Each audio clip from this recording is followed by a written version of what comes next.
Welcome to Dr. Kata Bhutraj Public Awareness Series. F&D का मतलब हुआ काम करने में दिमाग की असफलता, अज्ञानता, दिमाग सही फिर भी क्यों। हेलो फ्रेंड्स, मुन्ना भाई एमबीबीएस पिक्चर सुना है? अरे नाम सुनते ही आपके तो चेहरे पे हंसी आ गई। उसमें एक पात्र है आनंद बनर्जी। ये जो आनंद बनर्जी यहाँ पे बैठे हुए हैं ना, डॉक्टर उनके बारे में बता रहे कि इतने साल में बेहोश है, ना समझ से है, ना कुछ कर पाते हैं, ना उनको कोई फीलिंग है, इनका वैसे ही लाइफ में कुछ है नहीं। ये सुन के मुन्ना भाई उनके ऊपर पूरी मेहनत करते हैं। पहली हाइजीनिक केयर, उनको पूरा अच्छे से स्नान कराना, तैयार करना, सब कुछ करते हैं। उनको घुमाना फिराना, हर चीज़ में इंक्लूड करना, बात करते हैं उनसे।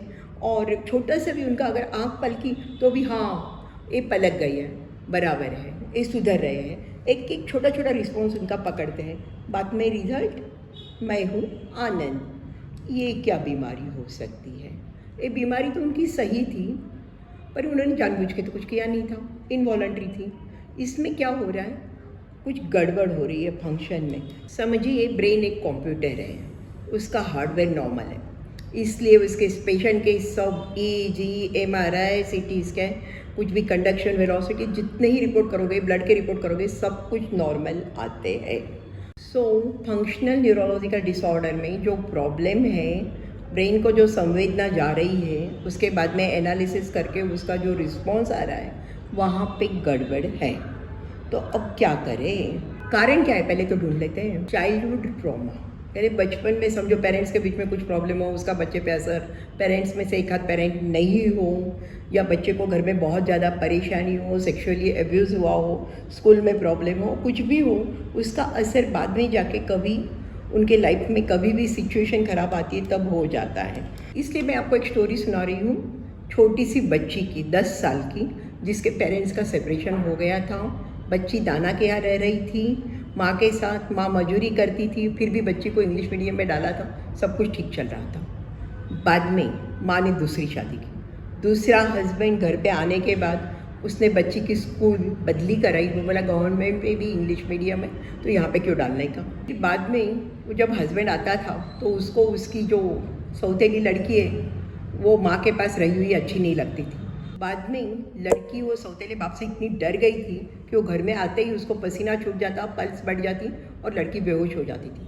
उसके कार्डियक चेकअप नॉर्मल, बाद में EEG, MRI, दिमाग के सब रिपोर्ट्स नॉर्मल मेरे पास लेके आए थे। मैंने बोला वो बेहोश होती है, वो स्ट्रेस से होती है, सही है, पर नाटक नहीं है, क्योंकि हमारे यहाँ तो अभी फंक्शनल MRI होते ही नहीं है। पर ऐसे पेशेंट में जब फंक्शनल MRI किए गए थे तब ऐसे मालूम पड़ा था उनके थैलामस विलामस या जो भी एरिया है वहाँ पे आपको स्पॉट उस टाइम पे मिलता है जब वो बच्चा बेहोश हो गया हो या जब उसको ऐसे कोई फंक्शनल डिसऑर्डर हो गई हो। सो वो पहले जो समझते थे कि भाई हिस्टेरिकल है, नाटक कर, नाटक नहीं तो भी टेंशन से हुआ है, बाकी कोई बीमारी नहीं है, ऐसे नहीं है। एक्चुअली ये बीमारी ही है, अपने को रिपोर्ट में नहीं मिल रही है। अब दूसरे भी सोशल कारण भी होते हैं, काफ़ी बार उसके कारण हो जाते हैं, आसपास में हस्बैंड वाइफ का जमता नहीं है, इसके कारण भी प्रॉब्लम हो जाती है, सोसाइटी में एडजस्ट नहीं हो पाते, सोशल प्रॉब्लम्स होते हैं, उसके कारण भी हो जाती है। इनका प्रेजेंटेशन काफ़ी बार बेहोशी के साथ होता है, कभी धुजारी आती है, काफ़ी बार पार्किंसन जैसे चलते हैं, कभी बोलने में तकलीफ आती है, कभी बैलेंस जाता है और कभी मेमोरी चली जाती है। तो प्रेजेंटेशन तो अलग अलग होते हैं।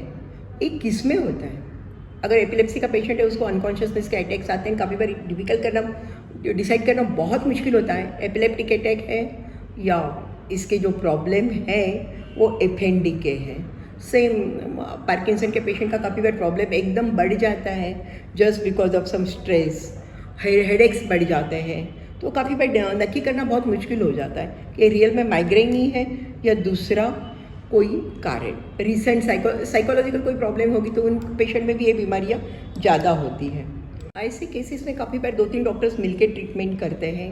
उनको काउंसलर की भी ज़रूरत पड़ती है, न्यूरोलॉजिस्ट की पड़ती है, साइकियाट्रिस्ट की भी पड़ती है, और भी कोई पेट की वीट की दूसरी प्रॉब्लम हो तो उन डॉक्टर की भी ज़रूरत पड़ती है, और जो भी ज़रूरी पड़ती है सबकी हेल्प ले लेनी चाहिए। पर पेशेंट को बीमारी तो अचानक होती है, पर इम्प्रूवमेंट जल्दी से नहीं मिलती है, धीमे धीमे मिलती है, धीरज रखना पड़ता है। ऐसे पेशेंट में काफ़ी बार हम लोग दवाइयों के साथ उनको बोलते कसरत की भी ज़रूरत है, पर बहुत ज़्यादा कसरत नहीं करनी है। काफ़ी बार एक ज़्यादा कसरत करने से बीमारी बढ़ जाती है। डाइट का भी ध्यान रखना पड़ता है। मैग्नीशियम रिच डाइट काफ़ी बार बहुत काम आती है। फ्रूट्स उसके लिए ज़्यादा से ज़्यादा लो, नट्स लो, उसमें सब में मैग्नीशियम ज़्यादा होता है। विटामिन्स लो। ट्रीटमेंट क्या है? डिस्ट्रैक्शन। एक छोटा सा एग्जांपल बता रही हूँ। एक टेक्सटाइल वर्कर, डिजाइनर, जिसका मिल में कॉन्ट्रैक्ट भी चल रहा था और काम भी कर रहा था, कुछ कारण से कॉन्ट्रैक्ट मालिक ने ले लिया, तो उसको गुस्सा आ गया था, तो डिजाइन करने बैठा तो हाथ इधर उधर हुए, बराबर नहीं कर पाया और उसी टाइम पे वहाँ पे बेहोश हो गया। वहाँ से उसको एडमिट कराया गया। उसके सब रिपोर्ट्स नॉर्मल थे। उसके बाद में उसको बोलने में दिक्कत हो रही थी। वो बोल रहा था मैं कंप्यूटर पे हाथ रखता हूँ तो कीबोर्ड पे मेरा सब बराबर चलती नहीं, उंगली इधर उधर हो जाती, डिजाइन कर नहीं पा रहा हूँ। नेचुरली उसने जॉब छोड़ दिया था। मेरे पास आया था, बोलने में भी तकलीफ थी, थोड़ा बैलेंस भी जा रहा था, पर ऐसे टोटल रिपोर्ट्स नॉर्मल थे। मैंने बोला बोलने के लिए दवा देती, 1 हफ्ता भर तू कुछ ज़्यादा कसरत मत कर, तेरा काम को भी हाथ मत लगा और थोड़ा सा बैलेंस के लिए एक्सरसाइज शुरू कर दे। बहुत ज़्यादा कसरत भी नहीं करनी है। खाने पीने पे ध्यान रख, नींद बराबर लें और दवाइयाँ चालू रख। उसके बाद में जब आया तो बोलने का तो सुधर गया था, बैलेंस भी थोड़ा बहुत सुधरा था। फिर भी उसने बोला मेरे जो कीबोर्ड पे उंगली जा रही है वो इधर उधर हिल रही है, मैं डिजाइनिंग बराबर नहीं कर पा रहा हूँ। मैं कि तू अब घर पे बैठ के धीमे धीमे तैयारी कर और शुरू कर। बाद में जब आया तो बोला मेरा जो स्पीड था पहले वाला नहीं आया है। मैं कि ठीक है, धीमे धीमे आएगा, इसमें तेरे को धीरज रखना पड़ेगा। उसको काउंसिलर के पास भी भेजा। ऐसे पेशेंट में काफ़ी बार एक्यूपंक्चर, एक्यूप्रेशर, योगा, ये सब चीज़ें बहुत ज़्यादा काम करती है। मैं तो बोलती हूँ स्विमिंग कर सकते हो तो स्विमिंग भी करो, जो भी कर सकते हैं आप सब करो। उसके लिए ट्रांसक्रैनियल मैग्नेटिक स्टिमुलेशन है, TMS भी काम आता है, TSMS है, ट्रांसक्रैनियल स्पाइनल मैग्नेटिक स्टिमुलेशन भी काम आता है। ट्रीटमेंट तो कॉस्टली होती है, पर काफ़ी थोड़े सिटिंग्स के बाद में ये कहते हैं कि इनके कारण दिमाग में जो उनका सर्किट बिगड़ गया है वो शायद सुधरने में काम आता है। इसलिए मेरा एक ही कहना है, अगर आपको पेशेंट को FND लगता है तो उसको ऐसे मत बोलो तेरे को कोई बीमारी नहीं है, मानसिक है, या कोई काफ़ी बार पीछे से बोलता है सबको देख के ज़्यादा करता है। ऐसे कुछ भी नहीं है, उसका प्रॉब्लम जेन्युइन है। एक चीज़ आप पहले एक्सेप्ट कर लो, बाद में उसकी ट्रीटमेंट शुरू करोगे, शायद प्रोग्रेस स्लो मिलेगी पर हो जाएगी। उसको सिंपैथेटिक और ज़रूरी पड़े तो काउंसिलर, डाइट, थोड़ी बहुत कसरत, योगा या बाकी ज़रूरी पड़े तो दूसरी कोई ट्रीटमेंट्स के साथ में अच्छा करने की कोशिश करो। Thank you.